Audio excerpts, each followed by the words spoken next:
Ang mga sinaunang malay ay nanirahan sa isang rehiyon na kung tawagin ay Jambangan na ang ibig sabihin ay lupain ng mga bulaklak. Ang mga malay ay nagtayo ng kanilang mga pamayanan sa tabi ng pangpang ng ito at tinawag ng mga tao ng ito. Nang maglao, ang mga sahat at mga badyaw na dumating sa kanilang mga tao hintas ay nanirahan. Nagtayo ang mga ito ng kanilang bangkong sa tabi ng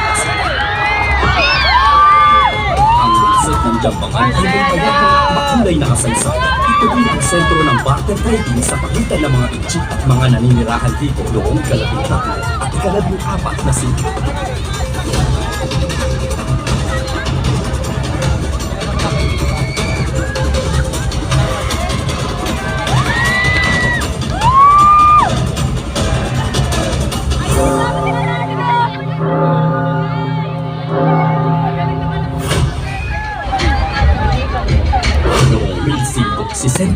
Nang ipadama ng mga Kastila ang kanilang presensya sa isang maliit na misyong Katoliko na itinayo sandali sa La Altera na kilala ngayon bilang Recodo.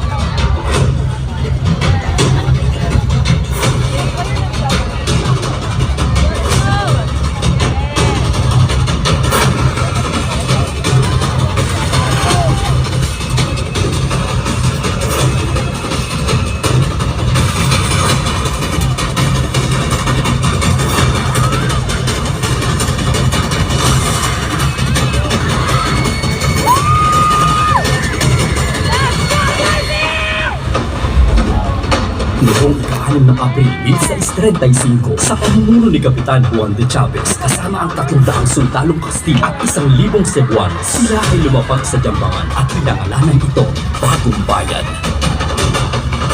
Sinimulan nilang salakayin ang bayan ng La Caldera hanggang sa masakop nila ang buong peninsula. Ang tagumpay ng kanilang mga pag-atake ang nagbigay daan para masimulan ang konstruksyon ng buong o tanggulan ng mga Kastila sa rehiyon ito.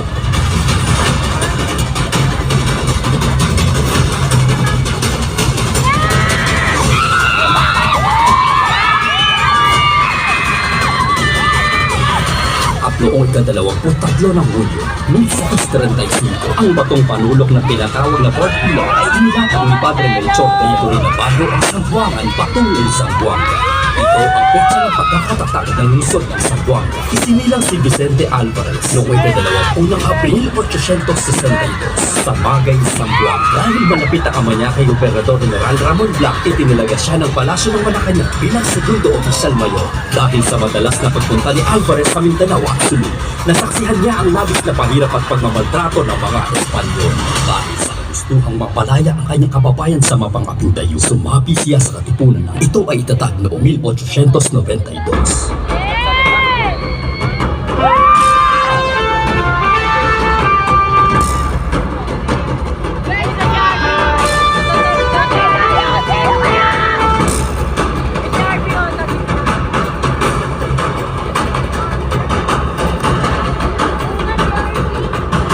Pagkatapos ay ginamit niya ang kanyang posisyon upang maipasa ang mahalagang impormasyon sa katipunan.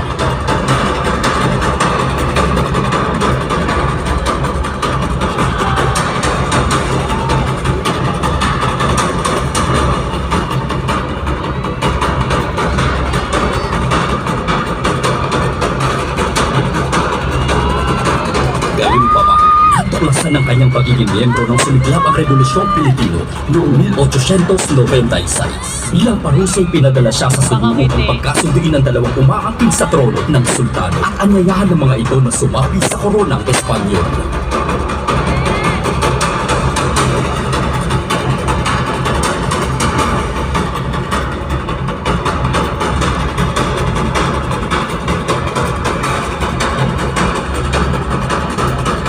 Dahil sa kanyang husay sa diplomasya, ay mabilis na naayos ang nasabing gusto dahil dito, itinalaga siya ng sultan ng titulong Dato Tumanggung o Royal Marshal of Camp. At noong 1898, inorganisa ng mga kilalang Zamboangueñong ang revolusyonaryong grupo upang labanan ang mga Espanyol na nananatili sa Zamboanga. Pagkatapos ay naghalal sila ng mga mamumuno sa Zamboanga. Mariano Arquiza, Commander ng Santa Maria, Toro Miguel, Commander ng Tetuan, Fruto Bucoy, Commander ng Ayala, Laureño Alfaro, Commander ng Mercedes, Vicente Alvarez, Commander-in-Chief ng Zamboanga. Mabuhay ang Zamboanga! Mabuhay! Mabuhay ang revolusyon! Mabuhay! Hindi natin isusuko ang Zamboanga.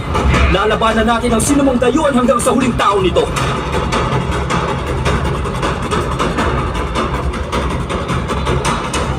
Sinamantala ni Alvarez na nabawas ang puwersang Espanyol at sinimulan ng pag-aalsa sa Zamboanga noong Marso 1898. Nakuha niya ang buong peninsula maliban sa mabigat na tanggulan ng daong ng lungsod ng Zamboanga at Fort Pilar.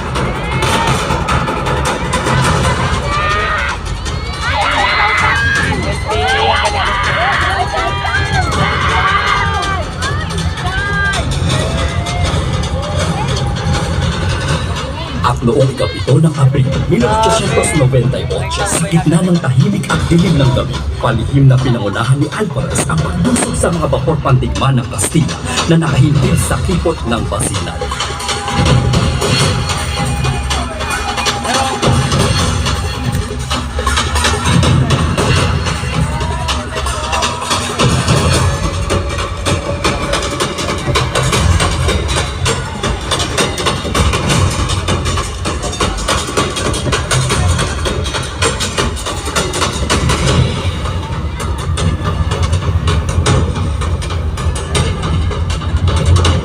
At noong ika-4 ng Mayo 1899, tuluyang nakubkob ni Alvarez ang buong daungan at kuta ng Zamboanga. At dahil dito, iginawad sa kanya ni Aguinaldo ang rangkong general. Kamatayan para sa mga dayuhan! Kamatayan! Ang buong pwersa at lakas. Muling nilusog ni Alvarez ang Fort Pilar.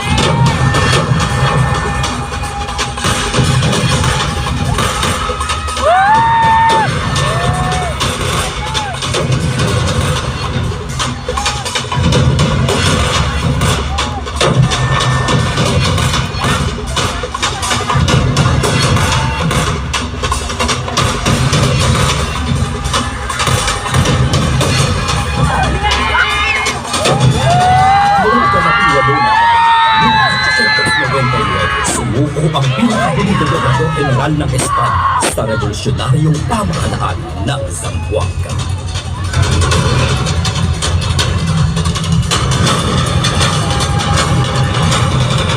Kasunod ng pagbagsak ng Fort Pilar ay ang pagkakatatag ng Republika ng Zamboanga at nilubulok si General Vicente Alvarez bilang unang pangulo.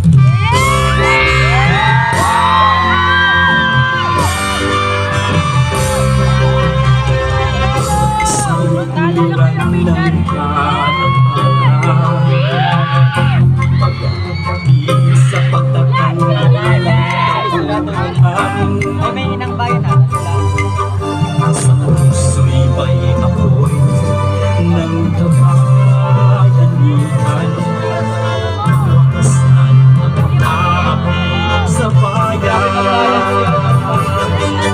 Mula sila sa Panginoon, sa mga may susunod, sabay-sabay sa pakikipamang, sama-sama sa paglalang.